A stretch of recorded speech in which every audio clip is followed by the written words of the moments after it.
Bote na balandi na biso nyonso ya émission na biso Évangile ekomi wapi.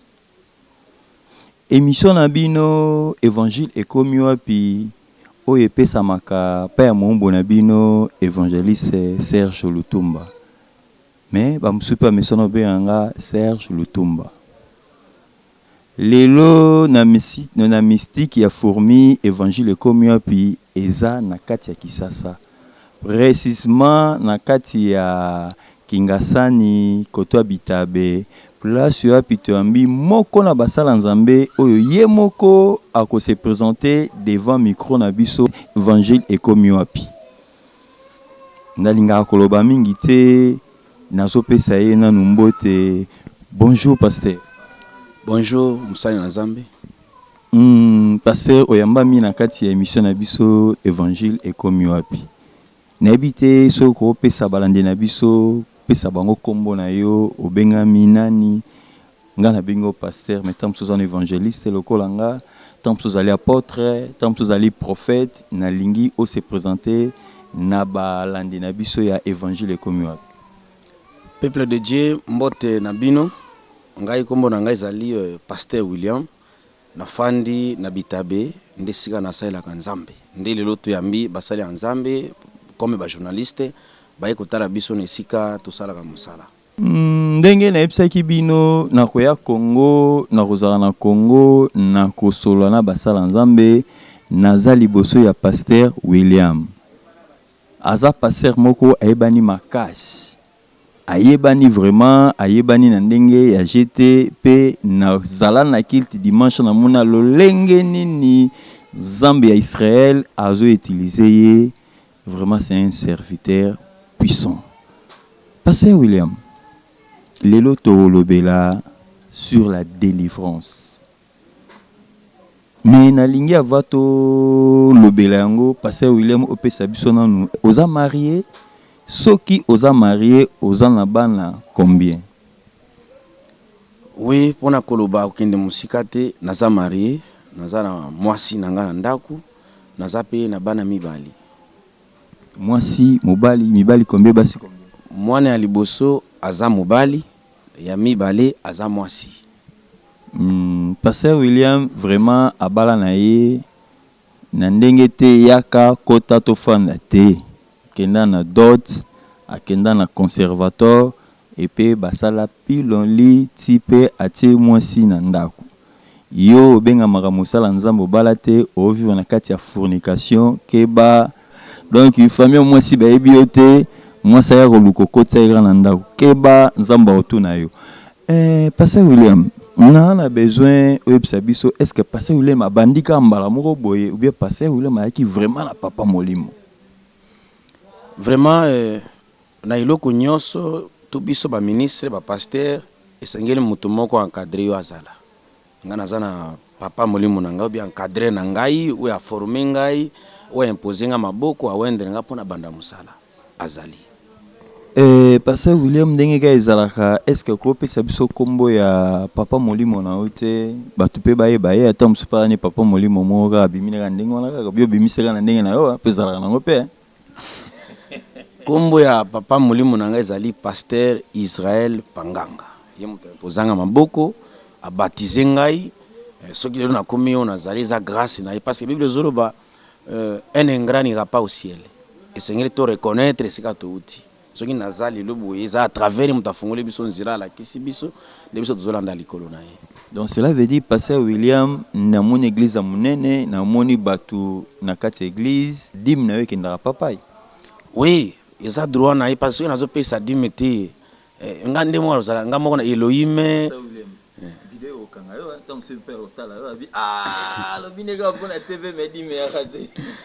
D'ailleurs, il y a mon commune, ayebi que parmi bana ne ba pesa ka edime, ngana ko zala te ami bali. Pasteur William, na ebité est-ce que ko bana biso parcours na yo? Oui, parcours nga selon ministère. Selon musala nzambe ningi apesi. Mais parcours na okaka oyamba nzambe ndenge nini okota na ministère ndenge nini tilo na moni ma église pesa ba 400 membres ba 500 ba 600 membres. C'est la facilité hein. Oui. biso nyonso tozalaka wana toza na appel ya nzambe abenga biso nyonso.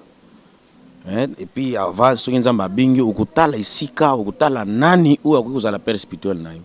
Alors naza na makambo ebele nzambe abenga ngai na ba message na ba vision tout wana selon appel ntango na moni ba pasteur na solo na bango tala nzambe azolakisa ngai bino ya solo za mosala nzambe ezosenga encadrement. Na encadrement wana ntango tosisi ba formation ya ba ministre na 2010 déjà nake Matadi na Nzanza tufungola église na Momokamba na fungola église na Kei na Kikanda na fungola église ba église nena zolo ba eza kuna okeli susu na Kinzau na fungola église na Sioni Lukula Boma ti na Katisi na Soyo na kindaka ti bandu. Donc parcours na nga ya ministère ata bana nanga musu peut-être ba kikoya ba ko témoigner makambo na zo bisayo de parcours eza mwa mulai eza ibele ti Angola na sina koma kaka na musala ya nzambe. Donc Pasteur William banzelo lobiona biso pe to leka ngo tant to kendara mission mo Salem osisi Matadi olekipo maréchal okelo kozo ke na materne okoti na kati bakinkanda banini kuna tokenda pe osala musala nkolo kuna pona lokuma nzambe. Pai ba difficulté nini okutani na kati ya ministère na parcours na yo pe ba avantage ni mona parcours na kati ya parcours na po bana nzambe ba yo. Bon ba difficulté na ministère ezaka mwa ebele. Ba difficulté eza ebele kaka batu wana okinde kotea bango bakuluka ba renverser yo diable okota kati na bango. Donc eza difficile makasi ba difficulté eza ebele. Difficulté ali boso soko ok place moko po kinde ko banda église dans les néa eloko ezati au banda église papa ti okoma na niveau ko tonga église et ça prend du temps. Ba avantage eza mingi na musala onzamba si apesi yo na ministère onzamba si apesi yo kolia na kati okomata avion ya pamba bana bafuteli yo elamba okosomba lisusu te voire même bandako bakofutela. Donc avantage eza ebele malgré avantage eza ebele mais makambo musu ya mike ezali okoki kosilisa yo même ministère yango otiki yo mutozolanda biso po yoki ba avantage a Pasteur William bafutela ndako basimbela ke lamba amataka avion pamba nzamba bengi yo te bapeso micro likola cher oyoka mate obunga pe bungaka o matibo yo komo loba makamususu ozosala makamususu soki nzamba bengi yo te koyate so ozalaka nini nzamba bengi yo te koyate po musalo peza na ba réalité nango. Pasteur William nayebi te soko permettre avoir to banana koloba to lancer moi image moko dimanche au théâtre au bana nzambe au théâtre sur quoi poto kota na sujet na biso. Oui, dimanche au théâtre sur le sujet qui m'a touché vraiment ndi yango to théâtre dimanche même Jésus tant bande kotambola na kati ya foule ezaki na mwana mwasi moko bande kobela amona kike asi a essayer kosala misala na ye asi ateka biloko na ye nyonso azalaka na yango akenda na ba hôpital marque nyonso mais azwaka solution te alobaki non esengeli na mekananu kosimba moto oyo boyoki Pasteur William malobi il fallait na mekananu kosimba moto oyo mais ngape na zo biso talanga mekape opesa litoi oyo kanon nzamba Pasteur William petango koyoka eloba pe na mekano ko simba nzamba Pasteur William soki asalaka nini na régie na osenga bo balancer biso image wana bongo tozonga na sima.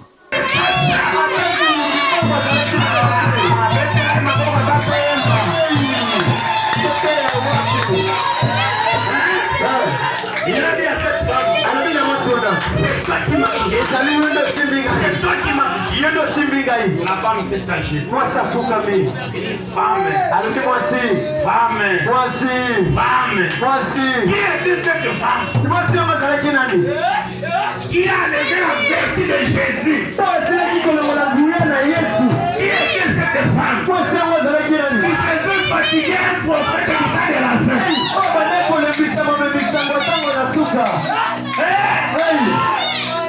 C'est déjà baissé l'homme.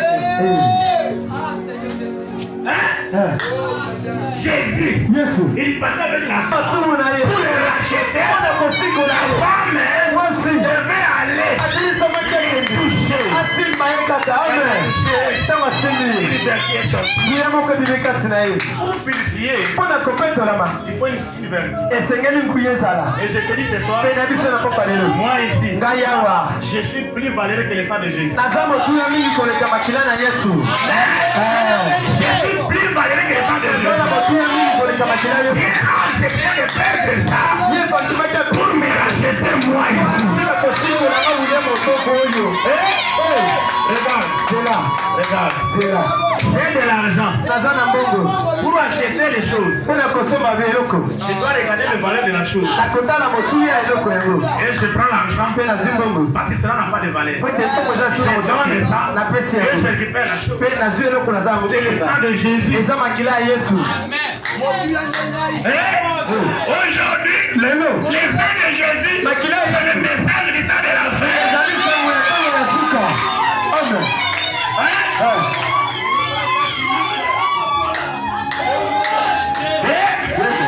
Et la femme a touché Jésus. Jésus l'a regardé. La foi. Mets-toi debout. Va à paix. Va à paix. Aujourd'hui, il y a la confusion chez les prédicateurs. Un prédicateur, il peut être un prophète. Hein? Mais tu n'es pas le prophète. Tu peux être un prophète, mais tu n'es pas un prophète. Regarde. Oh, il était à Dothan. Il est allé à Bethanie. Et il est sorti. Après, il a enterré son ami. Oh Seigneur, si tu étais là, mon frère ne pouvait pas mourir. Est-ce que vous croyez? Moi ici, je suis la résurrection. Je suis la résurrection. Quand je me rappelle, les petits Finlandais, il a été broyé par une voiture. Et le prophète, il était la main à gauche, le pied là-bas. Il était déchiqueté. Mais le grand prophète, il est venu, il a rassemblé, il a ramené la vie.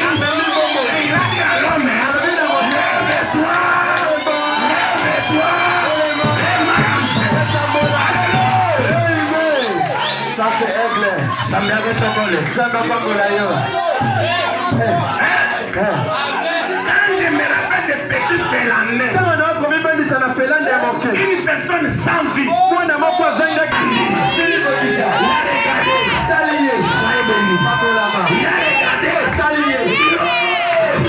j'ai pitié de cette créature.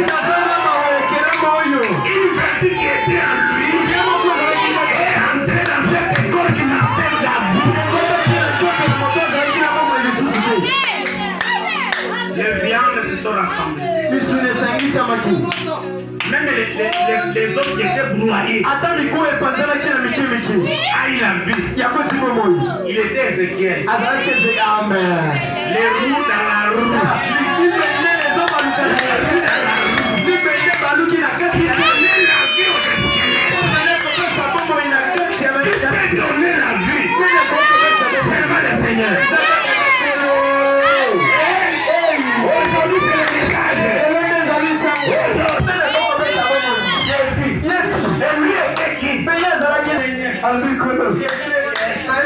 Le jour de la résurrection.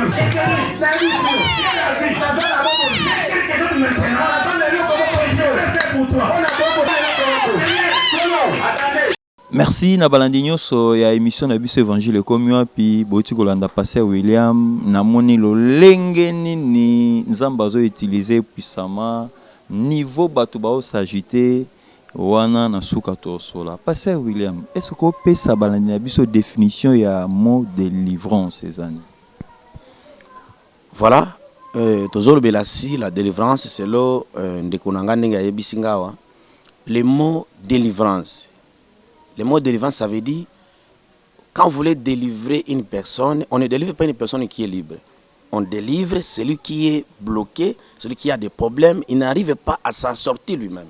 Ça veut dire, akangami yo zoya kokangola ye saki mutu aza na kati ya boloko yo ye na clé ofungoli obimisi eza délivrance yango wana saki mutu akangami na ba problème azolila akomi na suka ayebi sute asala nini mutu ayaka kolongole na place wana yinde mutaja délivrer ye. C'est ça le mot la délivrance, ça veut dire faire sortir quelque chose dans les noirs, dans les prisons, dans les souffrances. Donc yo ye olongoli yango, c'est ça la délivrance.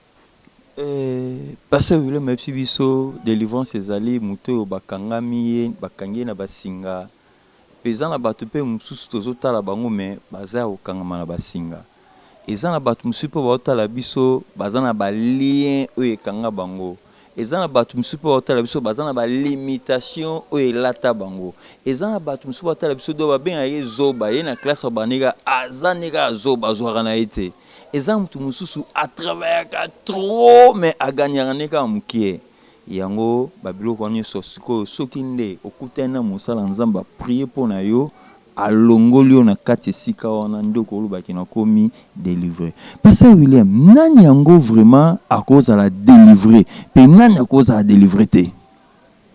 Bon, délivrance eza mpona mutu moko te.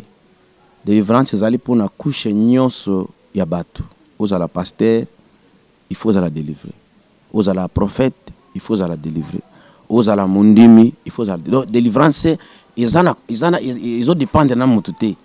Bato nyos au côté ya moza délivrer te. Ah, basta. Ngana zongi non pour passer. Passer vraiment mutate pour Bible lobi na biso, ceux qui Christ affranchir yo au commis libéré. Siko yo mosala nzambe oteaka osuzanta nzambe sa franchisa yo oyambe comme Seigneur sauveur. Mais comment cause sous délivrer? Cause sous na ba maram nakati. Bible zoloba, ce n'est pas tout le monde qui m'appelle Seigneur, Seigneur qui entrera au ciel. Izaba tunyo sote bazote bazo simba Bible nde baza basali nzambe. Do izaba mususu te nyonso bazote nde baza délivrer mutu musu amonika moninga na ye azote aluli asepeli na musala wana amikotisi. Ndio moni jour mususu mutu moko akendai kosambela pona ba maladi. Ba demo wana bakangaki mutu wana bayebisi biso toyebi Pierre toyebi Jésus yona na tindi yo azaki délivrer te. Ça veut dire mutu wana azalaki na yeba musali ba demo bayebi ete bayebi na onga nani. Ah, c'est que avant yo kende ko délivrer mutu avant yo kende ko teya esengeli oyo a délivrer kazara kati na yo esengeli nzamba atinda yo. So nzambe atindi yo te wana ozosala mosala ya pamba il faut nzambe nde atinda yo mpona ko délivrer bato. Pasteur William, est-ce que okoyebisa balandi na biso baotala biso po eloko wana olobeli epeze makasi pe bouger mito bato okoyeba nde nini pasteur aza na milimo azo nécessité délivrance po quand même toyebeta te ake na ye mutayebi vini te po tokoma pasado te na matete bien te na njili bata na kingasana soki mafanda na gombe est-ce que yeba vini ndeni o sentir ndeni po yeba ke mutu aza délivrer te sima ya mateya oyo azoteya parce que Bible zoloba mutu nyonso sengeli abika liteya oyo azoteya soki mutu azobika liteya oyo azoteya te mbala moko tojire ke non aza délivrer te parce que yo ozebisa bato bayiba te yo ozoyiba bato basalaki ndumba te yo ozosala bato batika kanyaka me yo oza na kati ya kanyaka omoni ke yo oza délivrer te ndenge nini yo kodélivrer bato mosusu yo oza délivrer te. Donc avant qu'il ne délivre bateau, oye bisa bateau bati kilo kwana yo biso na classe ba bisa biso que non un bon maître doit être un exemplaire. Tant o ki côté ya bateau, yo funa no bika yango izala katina yo.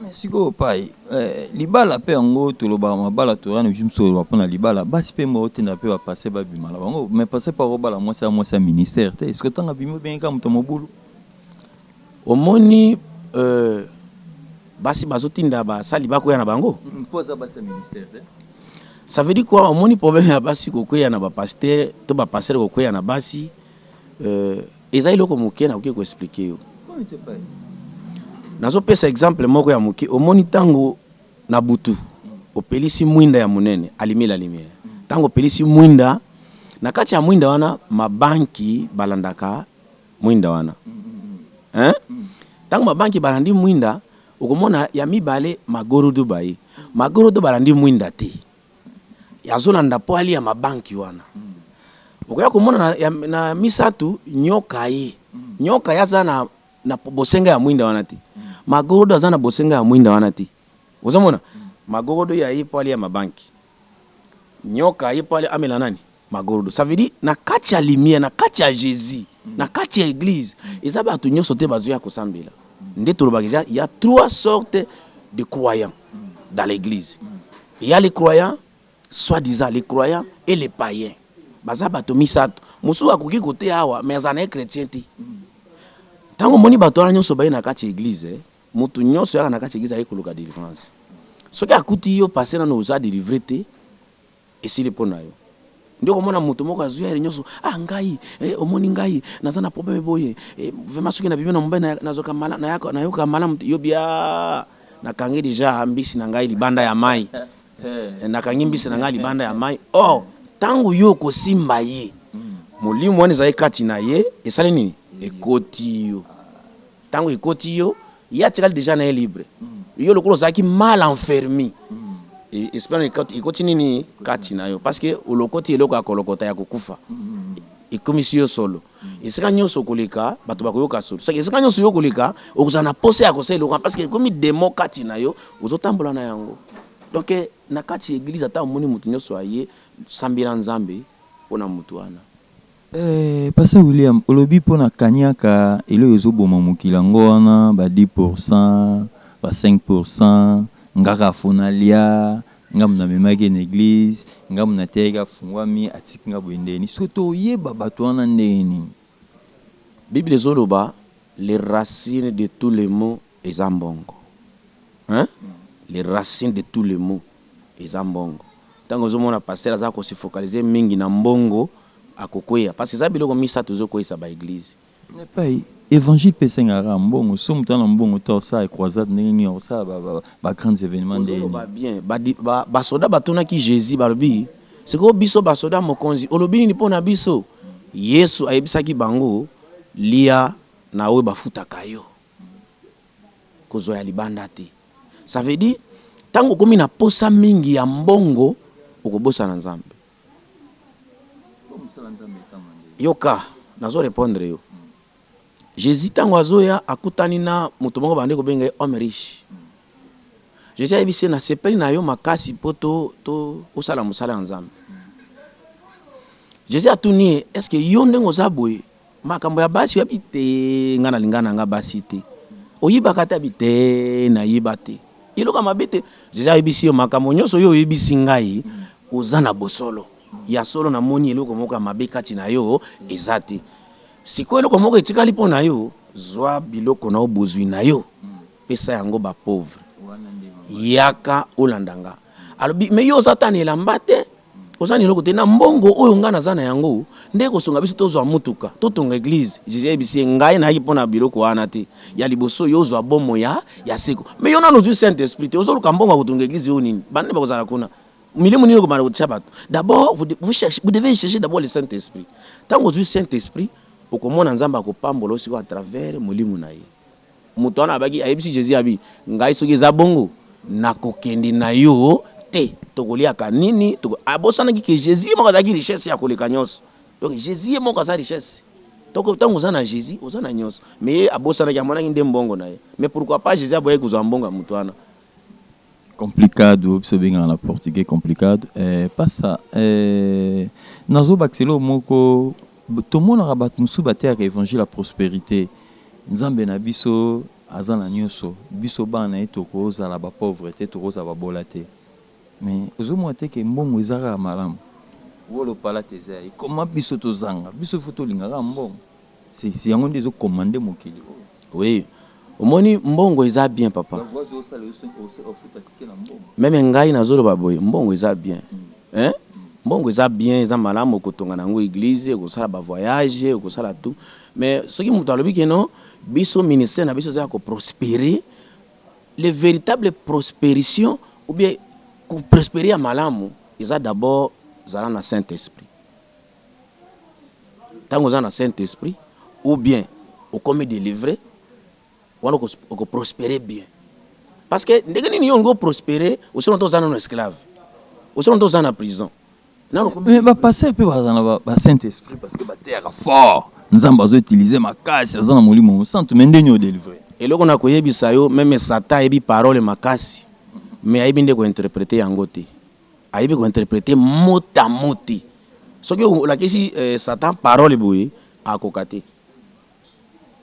Vous avez ah à kokate. Les lois parole bozoro ba wanisa we ya ko temisa bambisi ba sete ba biloko wana.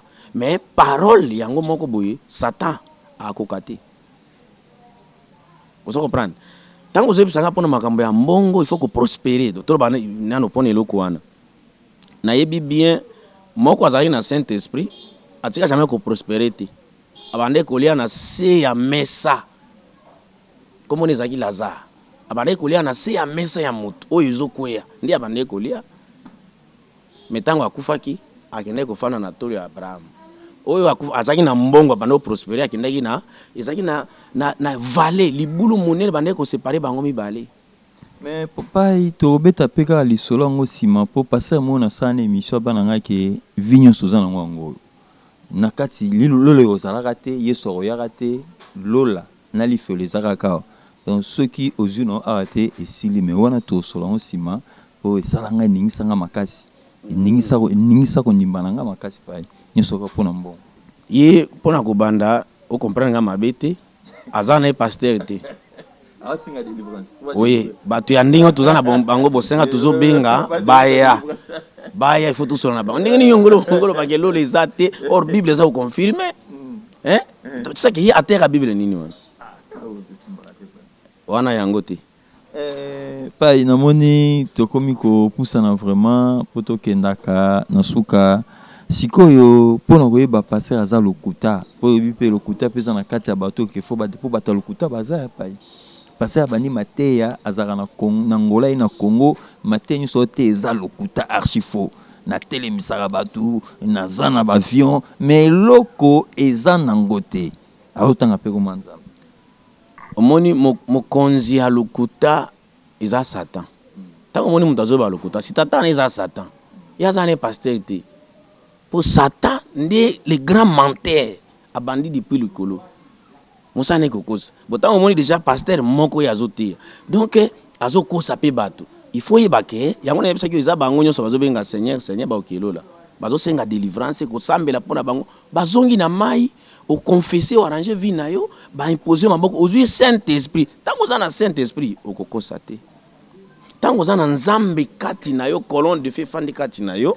Parce que tant que vous avez colonne de feu, et que si qui sa makambonyon sur mabe, au comme Nzambe, Dieu dans la chair humaine. Dès tant que vous avez moté, pasteur, berger, prophète, pour mingi bino bolingi ba prophète, ba to nyonso ya mogi ba ba prophète. Et na kati ya ministère prophétique ndé makambo ya mabe mingi la likuna. Vous mona, tant que yo pasteur, prophète ozo kosa ou le bilukuta. C'est que tata na yo, isa oyo akosa kala wana, oyo akosa Eve. Ye wana tata na ye. Donc il y a ça disciple na ye. Pai ngana moni be mission zebele pour nous poser kota vraiment na kati. Sikoyo eza lokola mutu moko ngana za mutu maladi na se confier pas musala na Nzambe comme akoza l'évangéliste, comme akoza pasteur, comme akoza apôtre na ebisiye na ebike na eko se confier pas ne po bino basala Nzambe oza lokola poubelle. Biso to na salité na biso to kota kati na bino. Mais lobby na monisco malobonga na ebisaki yo omemi yango netonga ubie pa ya mukambi na yo pona obomanga na kati église na bima malamu pona interrono batombola yo sikoyo wana pa osinga za délivrer. Bible lobby boye, confiez-vous à ses serviteurs et à ses prophètes. OK, au sala qui bien, mais avant de choisir pasteur na yo, vous devez être sûr que c'est un homme de Dieu. Non, pas ça na zana mais na se confier na kati église za kana évangéliste na mutu moko boye yoka na kati ya bo nazo répondre yo boye na kati ya église ou bien mutu ndenge ozo vivre na okoza na mitu mibale te okotambola malamu te mutu il faut azana mutu oyo mutu ça veut dire tête hein azana mutu oyo moko akotambola malamu. Mais ndenge yo se confier pas évangéliste aza pasteur te, on se confier pas à prophète aza na église te. Akopenser ça pas c'était aza na kati église à travers le ministère pastoral. Kozala na kati église aza responsable te. Na kati église tozaka na mutu moko isa pasteur responsable na Jésus. Amen. Après Jésus c'est le pasteur responsable. O nyonso biso na message tolobi bana mazolo babi na kati ya église ezala associé à pasteur aza croyant. Aza croyant. Les premiers croyants dans l'église, c'est les associés du pasteur. Ils ont dit donc tant que se confie pas à croyant, moninga no croyant. Tant que popolo libanda, ils ont moko miteki. Croyant au soi-disant pasteur évangéliste, a aussi un peu de délivrance. Ngana yebisa ki o délivrance, ils ont la limite té. Même à ta pape to ko banda ko délivrer. Amen. Vous savez, délivrance est bandit partout. Mutu nyonso oyo azobika malamu te asengela la délivrance. Il faut tout longola. Donc délivrance ça veut dire mutu za posséder na eloko moko weza ko tindika ya sala mabe. D'abord, pour mutu sala mabe, il faut ça esprit mabe kati na ye. Et ko tindika ya aiba, et ko tindika ya sala kindumba, et ko tindika ya akosa, et ko tindika ya aiba mbongo. D'abord, il faut tout longola eloko wana. Ce que tout longola eloko ya mabe wana, satanisme kati na ye. Allez, ukomona mutu azongi normal, azongi na famille, azongi na église. Ndio moni ata oyo tango Jésus akindaki na ngambo ya na Gadara à traverser mer de Galilée. Ba yebisi Jésus kende kofanda na ndako to poneli eza boye. Jésus alobi te ngana okende kuna te. Ba mnoka Jésus azokende kote ya basimetiere. Aki okuta jeune moko azalaki wana bakangi basinga na maboko ti na makolo. Abandi ko kataka pena basinga wana.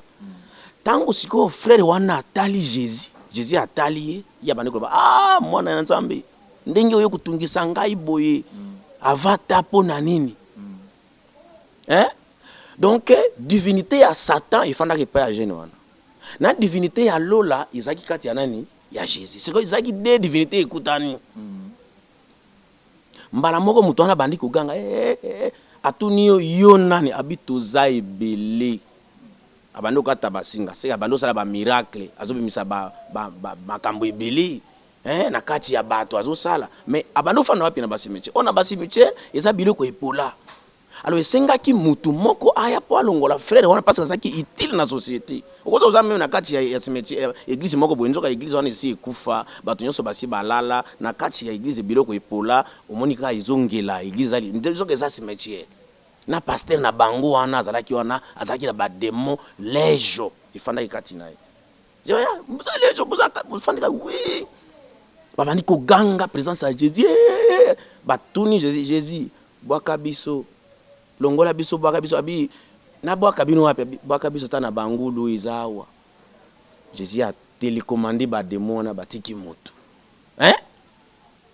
tango batiki frère wana c'était la défense alongoli ba démon frère wana atikali bien ayebisi Jésus tokeninga na bite tokina batu siko ya mboka basangani babi moto oyo tokotika iso na mboka na biso alingia kubebisa ba idole na biso nyonso abilongwa hawa ozali mutu mabe bande kobisa Jésus ninga wana pona ba bengana ki Jésus parce qu'il y a salai délivrance.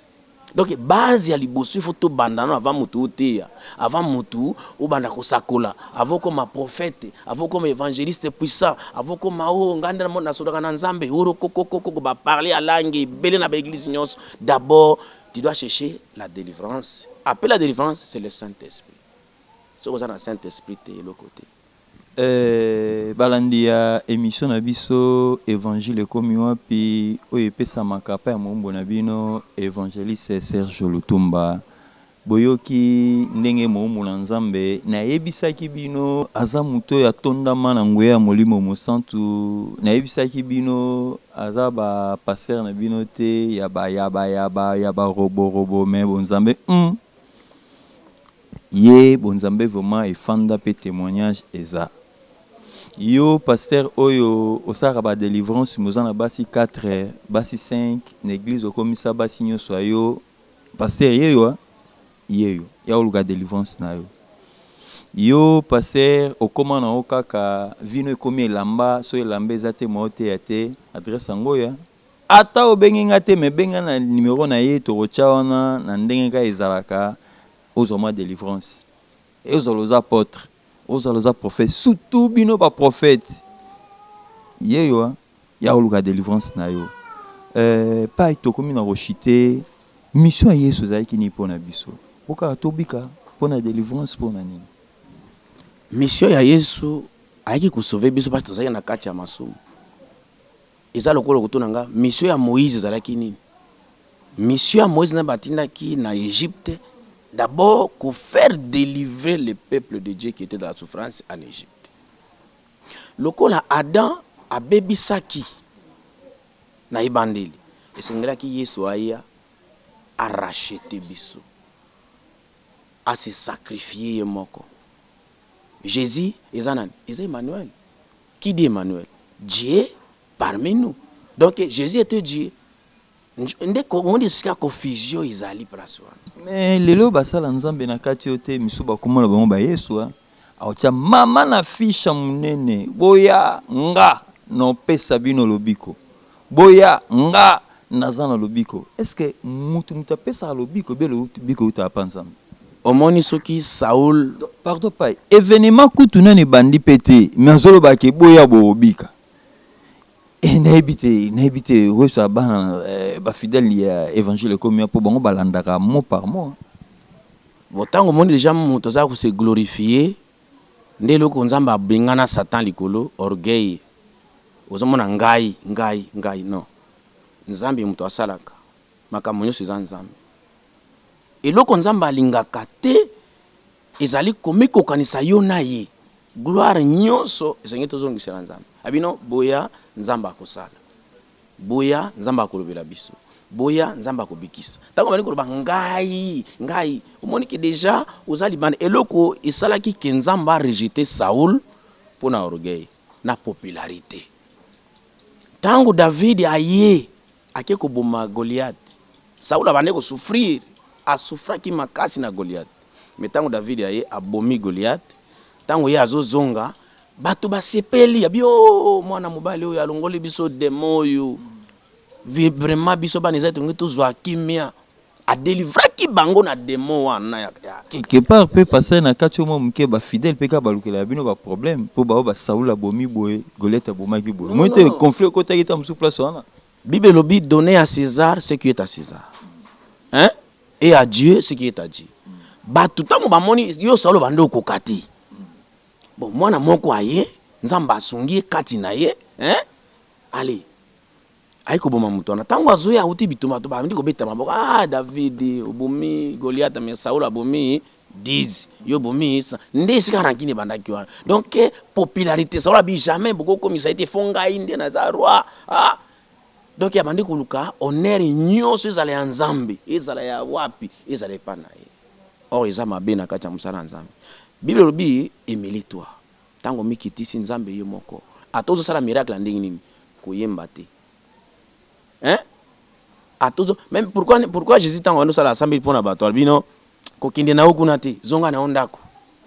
Yebisanga mwana mwasi wana wa bandu tanga makila. Oui. Mwana mwasi oyo abandu tanga makila tango abiki page. Jésus atindaki agende ko Bible na radio nini. Atindaki esika moko te. Donc wana eza orgueil. Iza mabe orgueil na musala ya nzambe. Bino bolobi na français que l'orgueil précède la chute. Ndi yango wana. Yo buzolo bano ngai no. Nzambe ndi mutu asala kati na biso. Eza ju musu nzambe pe akosala sali pété. Bokolo bani. Non, ba passer musu ba blokaki ngai. Toi-même tu es magicien. Ya merci na balandinyo so to komi vraiment na suka ya émission na biso ya kitoko na ebité musala nzambe so azana petite exhortation oya ko exhorter biso nyonso sur la délivrance et après akoyeba na kopesa biso mbote boya ko loba suka te mais e komoko clôturer biso po ba série ya ba émission ezebele po azana makambo belé follow blasi ba prophète azana makambo belé follow ba réalité makambo évangile on des okende to zakara na epa vraiment elo na ngana ebisa basali ya nzambe to bato nyonso bazolanda ngai esika nyonso bazali ezala ozana bare ozana cafétéria esika nyonso fandi d'abord pour mutu omona nzambe esengeli mutu aya ifo nzambe atinda mutu moko nzambe atretaka na mutu nyonso te soko olandi na Israël na bana Israël bazaki na Égypte bazaki basali ya nzambe ba prophète bazalaki ba vase bato ebele na ba langue yo bolobaka wana nyonso ezalaki na kati ya Egypte pas bana Israël. Oh tango tolobi le peuple Israël baza peuple ya Nzambe bazalaki na Egypte bazo nyokwama bazo souffrir mais sengalaki Nzamba alongola Moïse esika azalaki musika na Nzamba atindi Moïse aya kolongola bato. Donc peuple nyonso ndenge bazali lelo na mokili mobimba po mutu abika amona Nzambe il faut Nzamba atinda mutu moko un envoyé Nzamba pesiye biloko kinde kolongola bana na ngai sika bakangame. Donc lelo eza ba église nyonso tende ko délivrer bato eza ba église nyonso tende ko pesa mutu solution avant mutu okende koteya nano okende ko délivrer bato sengeli nano okuta eza lokola par exemple ngana za la besoin ya kobala il faut natali mwana mwasi moko na sepeli nende na kotinda okende ko lingela nga mwana mwasi memela nga lebo yo nga natindi yo te okomemela nga ndenge ni. Oui c'est ça, il faut batinda yo tuna ba pasteur wana natinda akutana na Nzambe wana mais soki tala papa biso ba chrétien eloko nyonso tokosala to banda na Bible makambo nyonso il faut utana nini na Bible soki osali eloko andeo ya Bible donc oza satanisme satani mutu akimaka Bible tango yo osali libala olandi Bible te mais oza nani bon yaka tofanda est-ce que yebisa ngai libala ndenge wana non oza mona sikoyo donc peuple de Dieu il faut yo kese ozali po bika po mona loboko ya Nzambe d'abord esengeli mutu moko Nzambe atinda lokola za pasteur na ngai Israël Panganga Nzambe atindi awa bato baninga toza ba église partout ezala Gabon Cameroun donc monde entier tina Amérique OK na Corée toza na ba église donc okomanda d'après du temps na ko biso da 2 mois 3 mois ngana okende Corée nazokende usana nazokende koteya kaka Nzambe oyo. Donc mutu nyonso ifo yeba ke sika nazo sambila Nzambe azali yozo mona bana Israël tango na tango kana Nzambe bando kita azolobela bango te Bible zoloba il est le même hier aujourd'hui et éternellement.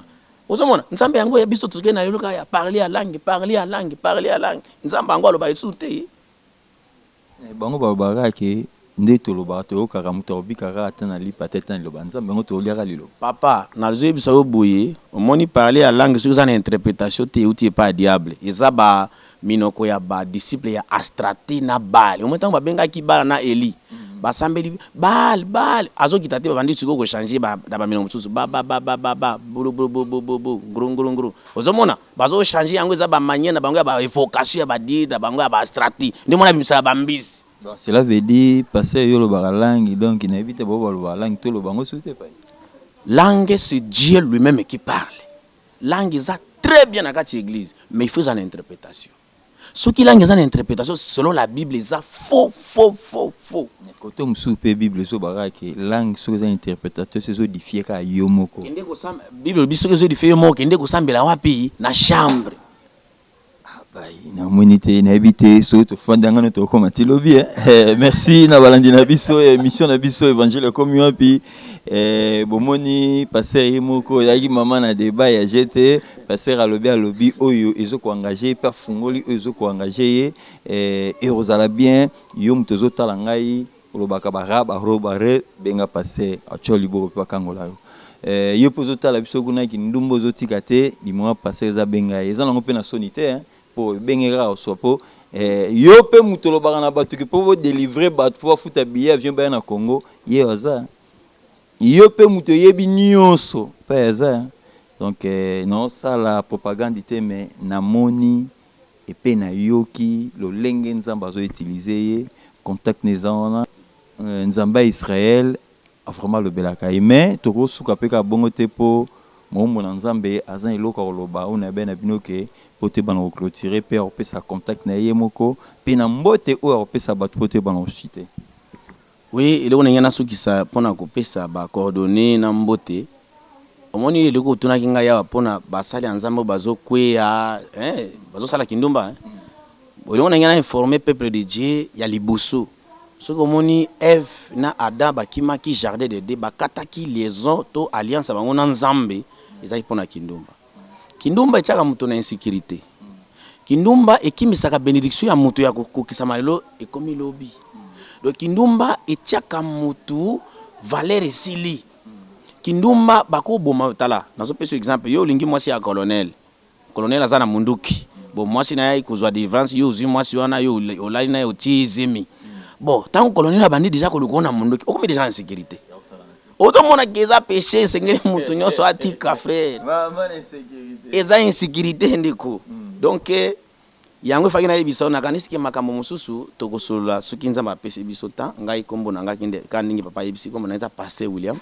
nazana na Njili quartier 12 na quartier 12 pembeni ya Sainte Famille au l'équipe passerelle muke avenue Kunzulu numéro 12 ba coordonner na ngai be manière kozwanga ezali na numéro ya Vodacom eza 082 20 20 646 ou bien okoki kulukanga na YouTube Pasteur William ou bien Lowe TV.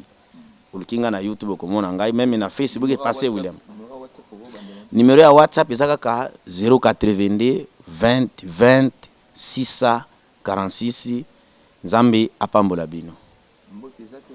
Vraiment na pesi na balandi nyonso bolandi ngai mbote na pesi na ba journaliste nyonso mbote Nzambe abatela bino musala bozo seleza kitoko na ngasi mbala ya sima peta ngobokoya ikozala bien pona biso parce que bozo sunga biso déjà kozwa makambo yo tozana ngo ba révélation pour ekindi déjà parce que bato nyonso bakolanda déjà yo muto pe okolanda so kozana besoin de contacter biso numéro kaka wana ona oti kopesa yango des adresses yo Jezabel